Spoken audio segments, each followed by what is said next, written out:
Story நேரம் Tamil வியூவர்ஸ்க்கு hi. சீசனோட 21வது எபிசோட்ல என்ன ஆக போகுது அப்படின்னு தான் இன்னைக்கு இந்த வீடியோல பார்க்க போறோம். சிசி ஜின்னு தான் வரப்போறான் அந்த இடத்துக்கு நிலாவை பாக்குறதுக்கு அப்படின்னு சொல்லிட்டு நேரா கிளம்பி அங்க போக அங்க யாரோ அவளுக்கு முன்னாடி நின்னுக்கிட்டு இருக்காங்க. வேலைக்கார பொண்ணு நிக்க சொல்லிட்டு நம்ம சிசி முன்னாடி போறா. ஜின்னு நினைச்சிட்டு நேரா போயிட்டு கொஞ்சமா வெக்கப்பட்டுட்டே நிக்க திரும்பி பார்த்தா அந்த முகமூடி போட்டவன் நைட்டிங்கேல் பிரிவு நின்னுகிட்டு இருக்கான். அவனை பார்த்ததும் சிசி பயந்து போயிடுறா. பழைய போன ஜென்ம கதை ஞாபகம் வருது. சிசியும் அவனும் ஒரு தடவை தப்பிச்சு ஓடும் போது கெட்ட ஆளுங்க துரத்திட்டு வந்துட்டே இருக்காங்க. அப்ப வேகமா நமக்கு ஏதாவது ஆபத்து வந்துருமா சீனியர்னு கேட்க நீ போ நான் பாத்துக்கிறேன் அப்படின்னு சிசியை காப்பாத்திட்டு அவன் ரிஸ்க் எடுத்திருக்க ஆரம்பிச்சிருக்கான். அதை பத்தி யோசிச்சு பாத்துட்டு இருக்கா. இவன் பேரு டூவை பார்த்துட்டு இவன் ஏன் இங்க நிக்கிறான் அப்படின்னு அங்கிருந்து கிளம்பி போக அவ ட்ரை பண்ண அந்த பையன் சிசியோட கைய வேகமா புடிச்சுக்கிறான். ரெண்டு பேரும் தூரமா பேசிட்டு இருக்கத கொஞ்சம் தூரத்துல இருந்து ஜின்னோட அசிஸ்டன்ட்டும் பாத்துட்டு இருக்காங்க. அசிஸ்டன்ட் சொல்றான் பாத்தீங்களா என்ன நடந்துட்டு இருக்குன்னு, அவங்களுக்குள்ள கான்டாக்டே இல்ல நினைச்சோம். அந்த பொண்ணு இத்தனை நம்ம ஏமாத்திக்கிட்டு இருக்கா அப்படின்னு சொல்லிட்டு இப்பவே உங்களை கொன்றுங்க அப்படின்னு கையில அம்பையும் வில்லையும் எடுத்து கொடுக்க முடியாது அப்படின்னு ஜின்னு சொல்லிக்கிட்டு இருக்கான். ஜின்னுக்கே தெரியாம அசிஸ்டன்ட் பின்னாடி நின்னுக்கிட்டு அப்போ நான் அவளை அழிச்சிட்டுறேன் அப்படின்னு கையில வேகமா அம்பு எடுக்க தூரமா நின்னுட்டு இந்த முகமூடி போட்டு டூ பாத்துட்டு அங்க பாத்தியா உன்னை கொல்றதுக்கு உன் காதலனே கையில அம்பு எடுத்துட்டான் அப்படின்னு சொல்ல சிசி திரும்பி பாக்குறா. ஜின்னு கூடவே நின்னுட்டு அசிஸ்டன்ட் கையில அம்பு வச்சிருக்கத பாத்துட்டு போன ஜென்மத்துல நடந்தது மறுபடியும் இப்பயும் நடக்க ஆரம்பிச்சிருச்சு அப்படின்னு அவ யோசிக்க ஆரம்பிக்கிறா. அங்க பார்த்தா போன ஜென்மத்துல இதே மாதிரி சிசியோட நெஞ்சுக்குள்ள ஜின்னு அம்பு விட்டான்ல அது நினைச்சு பாத்துட்டு இருக்க டக்கு நம்ம ஜின்னு திரும்பி பாக்குறான். அசிஸ்டன்ட் கையில இருந்து அம்ப புடுங்கிடுறான். நீ எத்தனை தடவை கேட்டாலும் நான் ஒரு தடவை கூட அவளை கொல்லலான்னு சொல்ல மாட்டேன், எத்தனை தடவை கேட்டாலும் நோ தான் சொல்லுவேன் அப்படின்னு அம்ப தூக்கி போட்டுறான். இவங்க ரெண்டு பேரும் பேசிக்கிட்டு இருக்கிறதுக்குள்ள சிசியா அடிச்சு போட்டு அந்த டூ வேகமா அங்க இருந்து தூக்கிட்டு போயிடுறான். ஜின்னு வேகமா தேடிட்டே எந்த இடத்துக்கு போயிருப்பான் அப்படின்னு கெஸ் பண்ணிட்டு பின்னாடியே வர ஆரம்பிக்கிறான். இவங்க வர இந்த இடத்துல ஆளுக்கு மாஸ்க் போட்டுட்டு சுத்திக்கிட்டு இருக்காங்க. ஜின்னுக்கு அவனுக்கு ஒரு மாஸ்க் வேணும்ல, அதனால ஒருத்தனை அடிச்சு போட்டு ஆரம்பிக்க கரெக்டா அங்க சொங்கி இருக்கானே அவன் தான் அந்த கிளப்புக்கு வந்துட்டு மாஸ்கோட போயிட்டு இருக்கான். டேய் நெய்யாடான் ரெண்டு அடி அவனை அடிச்சுட்டு நம்ம ஜின் அந்த மாஸ்க் எடுத்துட்டு அங்க இருந்து கிளம்புறான். அதுக்குள்ள சிசி மயங்கனவ ஏஞ்சிடுறா. என்னை எங்க கூட்டு வந்துட்டு இருக்க, ஏன் இந்த மாதிரி பண்ற அப்படின்னு அவ கேட்க ஆரம்பிக்க அம்மா நீ உண்மையாவே யாரு, என் பேரு என்ன அப்படிங்கிறது நிறைய பேருக்கு தெரியாது ஆனா உனக்கு தெரிஞ்சிருக்கு அப்படின்னு டூ கேக்குறான். சிசி உடனே எங்க இருந்து போக விட்டுரு, இது என்ன இடம்னு கேட்க இங்கயா இது கேம்லிங் பண்ற இடம், நைட்டிங்கேல் பிரிவுக்காரங்க தான் அதை வச்சிருக்காங்க, ஆனா அந்த ஊர்ல இருக்க யாரும் கம்ப்ளைண்ட் கொடுக்க முடியாத மாதிரி எல்லா டீம்ல இருக்கிற பெரிய ஆளுங்களும் எங்க கிட்ட கான்டாக்ட் வச்சிட்டு இருக்காங்க புரியுதா, அதுவும் இல்லாம நைட்டிங்கேல் சின்னம் வந்துட்டு நாங்க சங்ஷி கிட்ட கொடுத்து வச்சிருந்தோம், அந்த சின்னம் உனக்கு எப்படி வந்துச்சு, எதை எடுத்துட்டு நீ யானாவை பார்க்க வந்தியோ அதை பத்தி தான் கேக்குறேன், எங்களை பத்தி உனக்கு எப்படி உனக்கு தெரியும்னு கேட்க சிசி மறுபடியும் பழைய பிளாஷ்பேக் ஒன்ன யோசிச்சு பார்க்க ஆரம்பிக்கிறா. அதுல சிசி அப்புறம் யானா அப்புறம் இந்த டூ மூணு பேரும் ஒன்னா இருந்துட்டு நிறைய தடவை யானா தப்பு பண்ணும் போதெல்லாம் சிசியா அடிக்கிறதுக்கு வரா. ஆனா அங்க வந்து டூ காப்பாத்துறான். போதும் அவளை அடிச்சுட்டே இருக்காத கொஞ்சம் ஃப்ரீயா விடு அப்படின்னு. அதெல்லாம் பத்தி யோசிச்சு பார்த்து சிசி இவன் நல்லவன் தான் அப்படின்னு யோசிக்க ஆரம்பிக்கிறா. இன்னொரு பக்கம் நம்ம ஜின்னு வேற வர வழியில இருக்கிற எல்லாரையும் அடிச்சு போட்டுட்டு நேரா உள்ள வந்துட்டே இருக்கான். சிசி சொல்றா சங்ஷிய எந்த ஆபத்தும் இல்லாம என்னால காப்பாத்த முடியும், ஆனா நான் சொல்றதை நீ கொஞ்சம் கேட்கணும், நான் சொல்றது உனக்கு புரியுதா, நான் ஏன் காப்பாத்துறேன் அப்படிங்கிறதுக்கான காரணமும் இருக்கு அப்படின்னு சிசி சொல்லிக்கிட்டு இருக்கா. அது என்ன காரணம்னு டூ கேட்டுட்டு இருக்கான். இங்க ஜின்ன சுத்தி ஆளுங்க வந்துட்டே இருக்காங்க. அத்தனை பேரையும் அடிச்சு போட்டு நம்ம ஜின்னு உள்ள போயிடுறான். அதுக்குள்ள அங்க டூ பார்த்துட்டு சிசியோட கழுத்துல வேலை வச்சிடுறான். சிசி பக்கத்துல வந்துட்டு நம்ம ஜின்ன பாத்துட்டு இருக்கா. முகமூடியை கட்டிட்டு நம்ம ஜின்னு கீழே போட அங்க தண்ணிக்குள்ள இருந்து எவனோ படுத்துட்டு இருந்திருக்கான் இவ்வளவு நேரம். அவன் எந்திரிச்சு ஜின்னு கூட சண்டை போட ஆரம்பிக்கிறான். சிசி வேகமா பாத்துட்டு பக்கத்துல இருக்க டூ கிட்ட கழுத்துல அப்படி ஒரு குட்டி ஆயுதத்தை வச்சு ஒழுங்கா ஜின்ன விட்டுரு, நீங்க உயிரோட இருக்கணும்னு ஆசைப்பட்டீங்கன்னா அவனை விட்டுரு, அவன் மட்டும் உயிரோட இருந்து உங்களை பார்த்தான்னா உங்களை ஒண்ணும் இல்லாம பண்ணிடுவான், இங்க இருந்து எல்லாரும் பின்னாடி வழியா ஓடி போயிருங்க, வெஸ்டர்ன் கேட்டு கிட்ட நான் சங்ஷியை கூட்டிட்டு வரேன், அப்போ நீ அவனை கூட்டிட்டு போனா போதும் அப்படின்னு சொல்ல வேற வழியே இல்லாம அந்த டூ அவன் ஆளுங்க எல்லாம் கிளம்பி ஓடிடுறாங்க. நம்ம ஜின் அங்க பக்கத்துல வந்துடுறான். எங்க போனா அப்படின்னு கேட்டுட்டு இருக்கும் போதே ஜின்னோட ஆளுங்க எல்லாம் வந்துடுறாங்க. நீங்க துரத்திட்டு இந்த பக்கமா போங்கன்னு ஜின் எல்லாரையும் அனுப்பி வைக்கிறான். நீ கூட வா அப்படின்னு நம்ம ஜின்னு சிசியோட கையை பிடிச்சி எடுத்து கூட்டு போக கால் கேட்டதோ தட்டுப்படுற மாதிரி இருக்கு. பார்த்தா ஒரு பலகை இருக்கு, அதை எடுத்துட்டு உள்ள பார்த்தா ஏதோ ஒரு பாக்ஸ் ஒண்ணு இருக்கு, அதுல நைட்டிங்கேலோட சின்னமும் இருக்கு. இத நம்ம சிசி பார்த்துட்டு ஷாக் ஆயிட்டு இருக்கா. உள்ள கடையில ஆளுக்கு நம்ம ஜின்னோட ஆளுங்க தேடிக்கிட்டு இருக்க, ஆனா அது காணாம போனவங்க எஸ்கேப் ஆகி ஓடியே போயிடுறாங்க. ஜின்னு பாத்துட்டு இருக்கான். யாருக்கோ லெட்டர் எழுதி வர சொல்லிருக்க, யார பாக்குறதுக்கு, இந்த டூவை பாக்குறதுக்கு தானா அப்படின்னு கேட்க இல்ல அப்படின்னு நம்ம சிசி சொல்றா. அப்புறம் வேற எந்த ஆம்பளைய பாக்குறதுக்கு இந்த மாதிரி வேலையெல்லாம் நீ பண்ணிக்கிட்டு இருக்க, இன்னும் என்னெல்லாம் என்கிட்ட மறைச்சிட்டு இருக்க, நைட்டிங்கேல் டீம் கூட எதுக்காக உனக்கு தனியான மீட்டிங் இருக்கு அப்படின்னு கேட்க சிசி கடுப்பாயிட்டு சரி சொல்லிடுறேன், நான் யார பாக்குறதுக்கு அங்க வர சொல்லி இந்த லெட்டரை எழுதினேனோ அந்த ஆள் தான் என் மேல வந்து அம்பு வைக்கிறதுக்காக என்ன கொல்றதுக்காக ரெடியா நின்னுகிட்டு இருந்தான் அப்படின்னு சிசி அழுதுட்டே சொல்ல ஜின்னுக்கு இப்பதான் புரியுது, உன் மேல அம்பு விட வந்தது நான் கிடையாது, என் அசிஸ்டன்ட். என் மேல உனக்கும் சந்தேகம் இருந்தது தானே அப்படின்னு சிசி கேக்குறா. அதனாலதானே இந்த நைட்டிங்கல் சின்னத்தை, அதாவது சங்ஷி கிட்ட இருந்து எடுத்தத என்கிட்ட அனுப்புன அப்படின்னு கேட்க, இங்க பாரு, உன்னை காயப்படுத்துற மாதிரி எந்த ஒரு வேலையும் நான் பண்ண மாட்டேன்.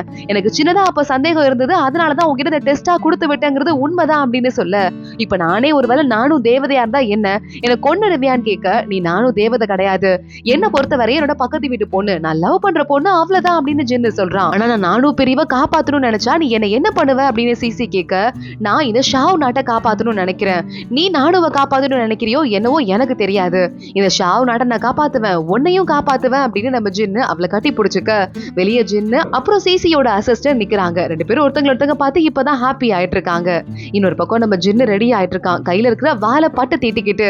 அப்பன்னு பார்த்து அங்க நம்ம ஜட்ஜு வந்துட்டு, இப்ப நம்ம ராஜாவோட தலைமையில வேட்டை ஆரம்பமாக போகுது, நம்ம லெவல்ல இருந்து இருக்கிற எல்லா அதிகாரிகளும் வேட்டைக்கு போகணும், ரெடி ஆயிடுங்கன்னு சொல்ல, வேட்டைக்கு போகணுமா அப்படின்னு ஜின்னு கேட்டுட்டு இருக்கான். இங்க இன்னொரு பக்கம் அந்த பொண்ணு இருக்கால சியா, அவள் அவங்க அப்பா கூப்பிட்டு, இங்க பாருமா, கல்யாணத்தை இதுக்கு மேல நிறுத்த முடியாது, மாப்பிள்ளை வீட்டுக்கு போறதுக்கு ரெடி ஆயிடு அப்படின்னு சொல்ல சியாவை ரொம்ப ஷாக் ஆயிடுறா. அப்பா எவ்வளவு கெஞ்சி கேட்டேன், உங்களுக்கு இன்னும் என் மேல கருணை இல்லையான்னு கேட்க, அவர் பெரிய அதிகாரிமா, அவர் வீட்டை என்னால எதிர்த்துக்க முடியாது, அப்புறம் ஏன் பதவிக்கு தான் ஆப்பு வந்துடும், நம்ம குடும்பத்துக்கும் பெரிய வந்து ஆபத்து ஆயிடும்னு சொல்ல சியா வாழ ஆரம்பிச்சிட்றா. அங்க பக்கத்துல நின்று பேய் என்ன செய்யறதுன்னு தெரியாம பாத்துட்டு இருக்கா. இங்க அந்த சித்தி இருக்காளே, அவகிட்ட வேகமா வந்துட்டு, கல்யாணத்துக்கு சம்மதம் சொல்லிட்டாரு உங்க புருஷன், கல்யாணத்துக்கு அந்த பொண்ணை சம்மதிக்க வச்சுட்டாருன்னு சொல்ல, என்ன மீறி யாராவது ஏதாவது பண்ண முடியுமா அப்படின்னு சித்தி கேட்டுக்கிட்டு இருக்கா. இங்க நேரா அந்த பேய் இந்த சித்தி கிட்ட வந்துடுறா. நான் நல்லா இருக்கேன், நீங்க நல்லா இருக்கீங்களாமா அப்படின்னு கேட்க, நல்லா தான் இருக்கேன், அந்த பொண்ணுக்கும் கல்யாணம் ஆயிதானே ஆகணும், சில கல்யாண விஷயத்துல நம்ம ஏற்பாடு பண்ணிதானே ஆகணும் அப்படின்னு இவகிட்ட சொல்ல ஆரம்பிக்க, பேய் எல்லாத்தையும் கேட்டுட்டு வெளியே வரா. வெளியே வரும்போது பக்கத்துல இருந்துட்டு இருக்க நம்ம சியாவை பாத்துடுறா. இவ எதுக்காக மறுபடியும் இந்த சித்தி கிட்ட போயிட்டு இருக்காலும் எனக்கு புரியலன்னு யோசிச்சுட்டு இருக்க, அப்போ பேய் பக்கத்துல இருந்து உட்காந்துட்டு, அப்பப்போ வெளியே வாடி, அப்பதான் மைண்ட் கொஞ்சம் ரிலாக்ஸ்ட் ஆகும், அது மட்டும் இல்லாம ஒரு விஷயத்த பத்தி யோசிச்சுட்டே இருக்காம அப்பப்போ கொஞ்சம் ஃப்ரீயா விடு, ஒருவேளை நம்ம கல்யாணம் பண்ணி பார்த்தா எதுவும் பெட்டரா இருக்கு நமக்கு தோணுமோ என்னவோ, நீ ஏன் இவ்வளவு ஸ்ட்ரிக்டா இருக்க அப்படின்னு கேட்டுட்டு இருக்க, நான் இங்க இருந்து கிளம்புறேன் அப்படின்னு சியா அங்க இருந்து ஏஞ்சி போயிடுறா. இன்னொரு பக்கம் நம்ம சிசி ஜின்னு ரெண்டு பேரும் சேர்ந்து ஒரு பாக்ஸ் எடுத்துட்டு வந்தாங்கல்ல, அதுல ஏதோ மெக்கானிசம் இருக்கு, உனக்கு திறக்க தெரியுமான்னு சிசி கேட்க, அவகிட்ட மானம் போயிடக்கூடாதுன்னு ஜின்னு ஒரு வழியா கஷ்டப்பட்டு ஓபன் பண்ணிடுறான். அதுல பார்த்தா இருக்கிறதுலே பெரிய பெரிய டிபார்ட்மெண்ட் இருக்கிற முக்கியமான ஆளுங்க எல்லாருமே, அதுவும் மினிஸ்டர்ஸ் மாதிரி பெரிய லெவல்ல முக்கியமான ஆளுங்க எல்லாருமே இந்த நைட்டிங்கேல் பிரிவோட ஏதோ ஒரு விதத்துல ஒரு கூட்டு வச்சிட்டு இருக்காங்க, நிறைய காசு வாங்கிட்டு அந்த மாதிரி. இதெல்லாம் பார்த்துட்டு என்ன அநியாயம் ஜின்னு சொல்லிக்கிட்டு இருக்கும் போதே இன்னொரு லெட்டர் ஒண்ணு இருக்கு, அத சிசி எடுக்கிறா. அதுல இருக்கு வேற மொழியில இருக்கு, அதாவது நானோ பிரிவோட மொழி. அத ஜின்னு படிக்க ஆரம்பிக்கிறான். என்னது, இந்த சூரிய கிரகணம் வர அன்னைக்கு 3 மணிக்கு மேல ஆரம்பிக்கணும் அப்படின்னு போட்டிருக்குன்னு சொல்ல, இந்த லாங்குவேஜ் அந்த நாட்டுல தடை பண்ணிருக்காங்க, அப்பயே எப்படி நீ கத்துக்கிட்டேன்னு சிசி கேட்க, நான் கத்துக்கிட்டது கரெக்ட்னு உனக்கு தெரிஞ்சிருக்கு, அப்போ உனக்கும் தெரிஞ்சிருக்கு அப்படின்னு ஜின்னு சொல்லிக்கிட்டு இருக்கான். இந்த டைமை பத்தி எதுக்காக போட்டிருக்காங்க, அந்த நேரத்துலதான் ராஜா வேட்டைக்கு கூப்பிட்டிருக்காரு, நம்ம எல்லாம் போக போறோம்னு சொல்ல, இந்த டைம்லயா எதுக்கு இதை செலக்ட் பண்ணிருக்காங்கன்னு சிசி யோசிக்கிறா. போன ஜென்மத்தின் ஞாபகம் வந்துருது. கரெக்டா அதே நேரத்துல அன்னைக்கு திடீர்னு வானம் இருண்டு போயிடுது. சிசி என்ன வானத்துக்கு ஆச்சு அப்படின்னு பாத்துட்டு இருக்கும் போதுதான் அன்னைக்கு சூரிய கிரகணம் அப்படின்னு தெரிய வருது. சிசி ஒரு லெட்டர் எழுதிட்டு இருக்கா. வேலைக்கார பொண்ணு ஓடி வந்து பக்கத்து நாட்டுல, அதாவது இந்த ஷாவ் நாட்டோட ராஜாவை கொன்னுட்டாங்க, என்ன பண்றதுனே தெரியல அப்படின்னு சொல்லிக்கிட்டு இருந்திருக்கா. இத பத்தி நம்ம சிசி யோசிச்சு பார்த்துட்டு, அப்போ அந்த நேரத்துலதான் ராஜாவை தீர்த்து கட்டுறதுக்கு பிளான் பண்ணிருக்காங்க அப்படின்னு சொல்ல, உனக்கு எப்படி இது தெரியும் அப்படின்னு ஜின்னு கேக்குறான். ஏன்னா நான் தான் தேவதையாச்சே, எனக்கு எதிர்காலத்துல நடக்க போறதெல்லாம் தெரியுமே அப்படின்னு சிசி சொல்ல, மேடம் கோவப்படாதீங்க, இந்த ப்ராப்ளம்ல இருந்து எனக்கு கொஞ்சம் ஹெல்ப் பண்ணுவீங்களா அப்படின்னு ஜின்னு கேக்குறான். சரி ஓகேன்னு சிசி சொல்லிடுறா. இங்க நம்ம சியாவு பொண்ணு இருக்கால, வேகமா ஒரு லெட்டர் ஒண்ணு எழுத ஆரம்பிக்கிறா. இந்த வீட்டுல என்னால இருக்க முடியாது, நான் கிளம்புறேன், ஹெல்ப் பண்ண அத்தனை பேருக்கும் தேங்க்ஸ்னு ஒரு பெரிய லெட்டர் ஒண்ணு எழுதிக்கிட்டு இருக்கா. இன்னொரு பக்கம் நம்ம ஜட்ஜு வந்துடுறான். ஜட்ஜு கிட்ட வேகமா நம்ம ஜின்னு வந்துட்டு, உங்ககிட்ட ஒரு முக்கியமான விஷயம் சொல்லணும், நம்ம கேம்பிளிங் பண்ணாங்கன்னு சொல்லிட்டு நிறைய பேர் அரெஸ்ட் பண்ணிருக்கோம்ல, அதோட மினிஸ்டர் இருக்காரு, இந்த டீமோட மினிஸ்டரையும் அரெஸ்ட் பண்ணிடலாமான்னு கேட்க, கேம்பிளிங் பண்ணாங்கன்னு அரெஸ்ட் பண்ணோம்ல, அதுல இந்த மினிஸ்டரும் இருக்காருங்க அப்படின்னு ஜட்ஜு சொல்றான். ஓ அது வேறையா அப்படின்னு ஜின்னு கேட்டுக்கிட்டு இருக்கும் போதே சிசி உள்ள வந்துடுறா. அந்த லெட்டர்ஸ் எல்லாம் கொடுக்குறா, எந்தெந்த மினிஸ்டருக்கு யார் யார் கூட நைட்டிங்கேல் பிரிவோட கூட்டணி இருக்கு அப்படின்னு. அதை பார்த்துட்டு நம்ம ஜட்ஜு ஷாக் ஆயிடுறான். என்னங்க இது அநியாயமா இருக்கு அப்படின்னு. ஆமா அநியாயம் தான், நம்ம யாரையும் சும்மா விடக்கூடாது, இது சாதாரண ஏதோ ஒரு பிரிவுல நைட்டிங்கேல் பிரிவுன்னு சொல்ல, எனது எது வேறையா அப்படின்னு ஜட்ஜு அதுக்கு மேல ஷாக் ஆயிட்டு இருக்கான். இங்க பார்த்தா லெட்டர் எழுதி வச்சால, அதுக்கப்புறமா சியாவை பொண்ணு கிளம்பி வந்துட்டு இருக்கா. என்ன மன்னிச்சிருங்க ஆண்டி அப்படின்னு நம்மள வளர்த்த அந்த ஆண்டிக்கு தேங்க்யூ சொல்லிட்டு அங்க இருந்து கிளம்பி ஓட, அதுக்குள்ள பேய் ஓடி வந்துடுறா. ஏண்டி இப்படி பண்ற, எனக்கே ஒரு டவுட் இருந்தது, நீ என்னவோ பண்ண போறேன்னு, நான் வந்துட்டேன் அதனால தானே சொல்ல, என்னை கண்காணிக்க சொல்லி ஒன்னு ஆள் அனுப்புனாங்களாக்கும், அதனாலதான் வந்துட்டியா அப்படின்னு சியாவை கேட்டுட்டு இருக்கிறதுக்குள்ள அங்க பார்த்தா அந்த சித்தியோட ஆளுங்க எல்லாம் வந்துடுறாங்க. அவ்வளவுதான், நேரா சியாவை கூட்டு போயிட்டு பாட்டி முன்னாடி அங்க அந்த சித்தப்பா முன்னாடி நிறுத்திடுறாங்க. இந்த லெட்டரை வேற எழுதி வச்சுட்டு ஓடி போயிருக்கா அப்படின்னு சொல்ல, என்ன அநியாயம் இது, என்ன நினைச்சிட்டு இருக்க அப்படின்னு பாட்டி கத்த ஆரம்பிக்க அந்த சித்தப்பா பாக்குறாரு. ஏன் என்ன கல்யாணம் பிக்ஸ் ஆயிடுச்சு, இன்னும் ஆகல, உன் அப்பன் தானே நானு, அதுக்குள்ள என்கிட்ட பொறுமையா பேசினாதான் என்ன அப்படின்னு கேட்க, நான் பேசி பார்த்தேன், நீங்க யாருமே என்ன மதிக்கிற மாதிரி தெரியல, பிடிக்காத கல்யாணத்தை பண்ணிக்கிறதுக்கு எனக்கு இஷ்டம் கிடையாது. அதுவும் இல்லாம பாட்டி சம்மதம் சொல்றதுக்கு முன்னாடியே இந்த சீலை ஃபேக்கா எடுத்துட்டு போயிட்டு மாப்பிள்ளை வீட்டுல கொடுத்துருக்காங்க. அந்த அளவுக்கு என்ன பழி வாங்கியே ஆகணும்னு எல்லாரும் இப்படி விகாரமா இருக்கிற நேரத்துல நான் அப்பாவியா இருக்க கூடாதுல்ல அப்படின்னு பாவமா சொல்லிக்கிட்டு இருக்கா ஜியாவும். பாட்டி சொல்றாங்க, இதுக்கு மேல ரொம்ப ஃபோர்ஸ் பண்ணிக்காதீங்க, என்ன நடக்குதோ போக போக பாத்துக்கலாம் அப்படின்னு சொல்லிட்டு பாட்டி அங்க இருந்து கிளம்பிடுறாங்க. சின்ன பொண்ணா இருந்துட்டு இருக்க, ரூல்ஸ் எப்படி ஃபாலோ பண்ணணும்னு கூட தெரியாதா அப்படின்னு சித்தி நக்கலா பேசிக்கிட்டு இருக்கா. இங்க ஜெயில அதான் அந்த மினிஸ்டர் கூட ஒருத்தனை கேம்பிளிங்ல அரெஸ்ட் பண்ணிருக்காங்கல்ல, அவனை கூப்பிடுறதுக்கு ஆள் வராங்க. அந்த மினிஸ்டர் ரொம்ப நக்கலா கிளம்பி வெளியே போயிட்டு இருக்கான். கரெக்டா அப்போ இந்த சியாவ் கிட்ட அந்த ஆண்டி வந்துட்டு, உன்னை தத்தெடுத்து வளர்த்தது நான் தான், ஏமா என்கிட்ட கூட நீ சொல்லிக்கலையா அப்படின்னு கேட்க, சாரி உங்ககிட்ட நான் சொல்லாம போயிருக்க கூடாது, என்ன மன்னிச்சிருங்க சித்தி அப்படின்னு அவளும் சொல்லிக்கிட்டு இருக்கா. சரி சரி ஒன்னும் பிரச்சனை இல்ல, பாத்துக்கலாம், கொஞ்சம் வேலை இருக்கு, நம்ம உட்காந்து எழுதலாமா, அப்புறமா நம்ம அப்பா கிட்ட பேசிக்கலாம் அப்படின்னு அவங்க கூட்டு போயிட்டு அவள மனசை ஃப்ரீ ஆக்கிட்டு இருக்காங்க. அங்க பேய் வரா, பேயோட அம்மா தானே இவங்க, பாரு பேய் வந்திருக்கா, நம்ம எல்லாம் ஒன்னா சாப்பிடலான்னு சொல்ல, பேய் உனக்கு நல்ல வீட்டுல கல்யாணம் ஆயிடுச்சு, இதுக்கு மேல இந்த சித்தியால ஆக போறது உனக்கு ஒண்ணுமே இல்ல, ஆனா அப்பயும் நீ அவங்க கூட சேர்ந்துகிட்டு இருக்க, அவங்க கிட்ட பேசிட்டு வந்து என்ன சமாதானப்படுத்துற, நான் ஓடி போற விஷயத்த அவங்க கிட்ட சொல்லி ஆளை கூட்டிட்டு வந்துட்டேன்னு சொல்ல, இதெல்லாம் உண்மையா அப்படின்னு பேயோட அம்மா கேக்குறாங்க. எப்படி நீ இந்த மாதிரி எல்லாம் பண்ணிக்கிட்டு இருக்க அப்படின்னு. இங்க பாருமா, நான் இங்க கெஸ்ட் தான், நான் இதுக்கு மேல தங்க கூடாது, இங்க இருந்து கிளம்பிதான் போகணும்னு நினைக்கிறேன் அப்படின்னு பேய் சொல்லிக்கிட்டு இருக்கா. இங்க அந்த சித்தி இருந்துட்டு இருக்கா, இவ என்ன பண்ணிடுவான்னு நினைச்சிட்டு இருக்க, ஜியாவ் எங்க போனாலும் என்கிட்ட தான் வந்து ஆகணும், அவளால ஒண்ணும் பண்ண முடியாது, இவங்களை வச்சுட்டு நம்மளால நிம்மதியாவே இருக்க முடியலையே அப்படின்னு புலம்பிட்டு இருக்கா.